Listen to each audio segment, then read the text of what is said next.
Welcome to tech preparation channel जहाँ पे हम बात कर रहे हैं मैनुअल टेस्टिंग के बारे में। जिसमें हम पिछले वीडियो में हमने समझा कि एसडीएलसी क्या होता है, सॉफ्टवेयर डेवलपमेंट लाइफ साइकिल क्या होता है और कितने टाइप के मॉडल होते हैं। यहाँ पे हम पढ़ेंगे procedure diagram of SDLC. Means SDLC follow करने की कौन कौन से कितने प्रोसीजर होते हैं, जो कि बहुत ही इंपॉर्टेंट है। ये जनरली इंटरव्यू में ये क्वेश्चन पूछा जाता है कि प्रोसीजर क्या है और कैसे सॉफ्टवेयर डेवलप होता है और टेस्टिंग कैसे होती है। तो ये पूरा का पूरा उसका लाइफ साइकिल का प्रोसीजर है। तो जिसमें सबसे पहला प्रोसीजर होता है requirement correction.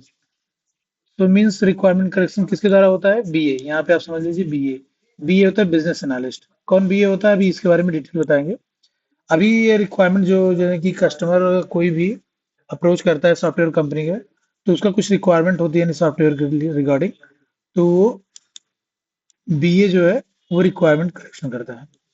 Then feasibility study. In feasibility study किसके द्वारा किया जाता है? यानी कि project manager, business analyst, architecture and finance team and HR, ये सब लोग मिलके फिजिबिलिटी स्टडी करते हैं। देन उसके बाद अगला प्रोसीजर आता है डिजाइन। डिजाइन किया जाता है आर्किटेक्चर, टेक्निकल आर्किटेक्चर के द्वारा। देन कोडिंग होती है। कोडिंग में सीनियर, जूनियर और फ्रेशर डेवलपर इन्वॉल्व होते हैं, कोडिंग करते हैं। Then again testing. कोडिंग में जैसे ही कंप्लीट हो जाती है टेस्टिंग होती है, जिसमें senior, junior and fresher test engineer testing करते हैं। देन टेस्टिंग करने के बाद अगर प्रोडक्ट क्वालिटी अच्छी होती है तो उसके बाद इंस्टॉलेशन चला जाता है। यानी कि इंस्टॉलेशन इंजीनियर, फील्ड इंजीनियर और साइट इंजीनियर के द्वारा इंस्टॉलेशन होता है। देन मेंटेनेंस, यानी कस्टमर यूज करता है, अगर देन मेंटेनेंस आता है, अगर कोई प्रॉब्लम आती है तो डेवलपर एंड टेस्ट इंजीनियर जो है मेंटेनेंस भी करते हैं, प्रॉब्लम आती है। तो यहाँ पे हमने समझा कि ये हमारा प्रोसीजर डायग्राम है, जिसमें ये हमारे पास प्रोसीजर है requirement collection, feasibility study, then design, coding, testing, installation, maintenance. ये हमारा हाई लेवल डिजाइन है कि ये हमारा प्रोसीजर फॉलो होता है। उसके बाद हम इसके बारे में डिटेल पढ़ेंगे एक एक सेक्शन को। First one is requirement collection. तो रिक्वायरमेंट कलेक्शन क्या होता है? जनरली फर्स्ट डिफिनेशन पहले। Definition requirement collection, suppose that ये विप्रो एक कंपनी है। विप्रो सॉफ्टवेयर कंपनी है, और कस्टमर यानी कि कस्टमर बैंकिंग डोमेन का कोई कस्टमर है, एंड वो चाहता है कि विप्रो कंपनी सॉफ्टवेयर डेवलपमेंट करे, जिसमें bank manager and amount transfer, balance and FD, account opening and loans, ये सब फीचर होना चाहिए। यानी कि हमारा रिक्वायरमेंट है, कस्टमर के द्वारा विप्रो कंपनी जो है उसको डेवलप करेगी। ठीक है। तो अभी क्या होता है कि जैसे मान लो ये कंपनी है, कंपनी में प्रोजेक्ट मैनेजर, डेवलपर होते हैं, टेस्ट इंजीनियर होते हैं। तो जब भी कोई रिक्वायरमेंट आता है तो रिक्वायरमेंट के लिए मान लीजिए अभी हमारे पास यानी कि डेवलपर है, तो डेवलपर यहाँ से इनको भेजा जाता है। सपोज दैट डेवलपर को भेजा गया यहाँ से एज ए बीए डेवलपर को। ठीक है, वो गया कस्टमर इन पे, जहाँ पे कस्टमर द्वारा एक्सप्लेन किया जाता है कि रिक्वायरमेंट कितनी है। लगभग रिक्वायरमेंट जो होता है वो लगभग 1000 पेजेस या more than 1000 pages, many more pages होता है, जिसमें कस्टमर डिटेल एक्सप्लेन करता है कि इसमें हमें क्या बनाना है, कैसे बनना है, पैन नंबर क्या है, टैन नंबर, अमाउंट नंबर। लेकिन डेवलपर को समझ में नहीं आता कि ये सब चीजें पैन टैन और ये सब क्या होता है, क्योंकि डेवलपर को ज्यादा नॉलेज नहीं होता, उसको कोडिंग में नॉलेज होता है, बट ये रिक्वायरमेंट की जो चीजें हैं उसको डिटेल नॉलेज नहीं होता, जिसकी वजह से उसको प्रॉब्लम आती है। प्रॉब्लम होने की वजह से फिर क्या करता है, वो फ्रस्ट्रेट होने लगता है कि ये समझ नहीं पाता, क्योंकि ये डोमेन अलग होता है उसके लिए। फिर वो क्या करता है, चला जाता है, बाहर जाता है, बाहर जाता है, बाहर, और फ्रस्ट्रेट रहता है तो बाहर जाता है, थोड़ा सा सोचता है कि दोबारा समझने के लिए जाऊं या ना जाऊं, फिर वो समझ के फिर वापस चला जाता है और बताता है कि मुझे वो कंप्लीट इन्फॉर्मेशन पर मुझे समझ में नहीं आया कि रिक्वायरमेंट क्या है। फिर उसके बाद प्रोजेक्ट मैनेजर टेस्ट इंजीनियर को भेजता है, तो टेस्ट इंजीनियर के साथ भी सेम ऐसी चीज़ हो, क्योंकि वो समझ नहीं पाता है। ठीक है, इसके लिए बनाया गया है रिक्वायरमेंट कलेक्शन के लिए। तो हमारे पास एक डोमेन एक्सपर्ट होता है, जिसको हम बिजनेस एनालिस्ट बनाते हैं। तो customer will approach the software company for the sake of the software, यानी कस्टमर जो है अप्रोच करता है सॉफ्टवेयर, डिटेल इन्फॉर्मेशन है। Then domain expert will go to the customer place as an BA, यानी बिजनेस एनालिस्ट जो होता है उसके एक्सपर्ट होता है, डोमेन एक्सपर्ट। वो हर डोमेन में जो बिजनेस एनालिस्ट होता है वो एक्सपर्ट होता है।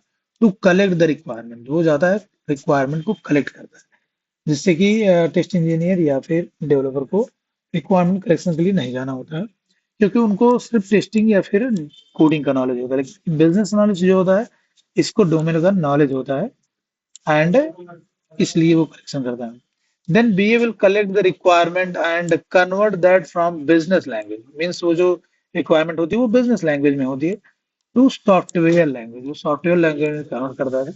And after that he will explain the same into everybody in the company, like manager, developer, test engineer, because test engineer and developer can understand the software language, not the business language. So business language. So BA will act as a bridge between the customer and software company. Okay, so BA का basically main role होता है requirement को collect करना। तो अब इसमें ये question आता है बीए कौन हो सकता है, तो who can become a BA? So domain expert, if a person is working in the same domain from past 10 to 8 to 10 years and also they have very good knowledge about the domain, can be called as domain expert. तो ये BA बन सकते हैं, यानी कि कोई भी जिनको किसी पर्टिकुलर डोमेन में 8 से 10 साल का एक्सपीरियंस है और अच्छा नॉलेज भी है उस डोमेन के रिगार्डिंग, तो वो बीए बन सकता है।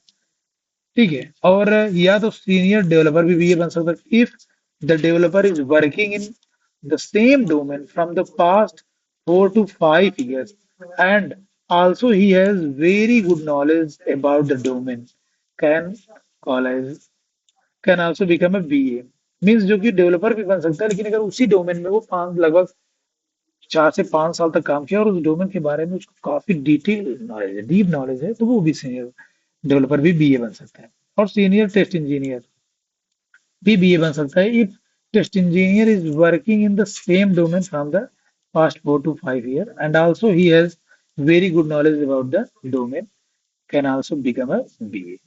तो टेस्ट इंजीनियर भी, सीनियर टेस्ट इंजीनियर भी बीए बन सकता है अगर उसको भी नॉलेज है किसी पर्टिकुलर डोमेन में। एंड फ्रेशर भी, अगर आप फ्रेशर हैं तो आप भी बीए बन सकते हैं। If fresher, any fresher can also become a BA after getting the training, training लेने के बाद गेट जो है फ्रेशर भी बीए बन सकता है। And 70 to 80% of companies will be having separate person is called as BA, means जो फ्रेशर होता है ज्यादातर उनको बीए बनाया जाता है, क्योंकि उनको ट्रेनिंग दिया जाता है किसी पर्टिकुलर डोमेन के बारे में, वो बीए बन सकते हैं। 20 to 30% companies will not having their BA, senior developer and senior test engineer will act as an BA in this company. Okay, then requirement collection के बाद हमने क्या पढ़ा था, जैसे यहाँ पे हमने पढ़ा रिक्वायरमेंट कलेक्शन के बाद फिजिबिलिटी स्टडी। फिजिबिलिटी स्टडी क्या होती है? तो फिजिबिलिटी स्टडी मेनली इसमें project manager, finance team, HR, BA यानी बिजनेस एनालिस्ट एंड आर्किटेक्चर और इन्वॉल्विंग, तो ये एक तरह की टीम होती है जिसमें सब लोग बैठ के डिस्कस करते हैं कि टेक्निकल पॉइंट ऑफ व्यू देखते हैं, यानी कि कौन सा प्रोग्रामिंग यूज करना है, जैसे जावा, रिक्वायर्ड क्या है, कितने लोग रिसोर्सेज जरूरत है, and finance point of view से भी देखते हैं कि कितना कॉस्ट लगेगा एंड टाइम कितना लगेगा। एंड ये एक तरह के ये लोग डिस्कस करते हैं और एक प्रिपेयर करते हैं। सो इसका डेफिनेशन क्या होगा? It is the study where we decide whether it is technically feasible और नॉट, रिसोर्सेस आर अवेलेबल और नॉट, एंड फाइनेंशियली प्रॉफिटेबल और नॉट। बेसिकली हम तीन चीजें ऐसे करते हैं, दिमाग में ये रखना, टेक्निकली फिजिबल है या नहीं ये प्रोजेक्ट, या रिसोर्सेज हमारे पास अवेलेबल है नहीं, कितने इंजीनियर की रिक्वायरमेंट है, एंड फाइनेंशियली प्रॉफिटेबल है या नहीं। ऑब्वियस सी बात है, प्रॉफिटेबल भी देखना होगा, तभी तो सॉफ्टवेयर कंपनी को फायदा होगा। देन फिजिबिलिटी स्टडी करने के बाद देन डिजाइन पार्ट आता है। Design one after the feasibility study done, we go for the design. It is done it is done by architecture और इट डन बाय आर्किटेक्चर और technical architecture. It has two type, high level design and low level design.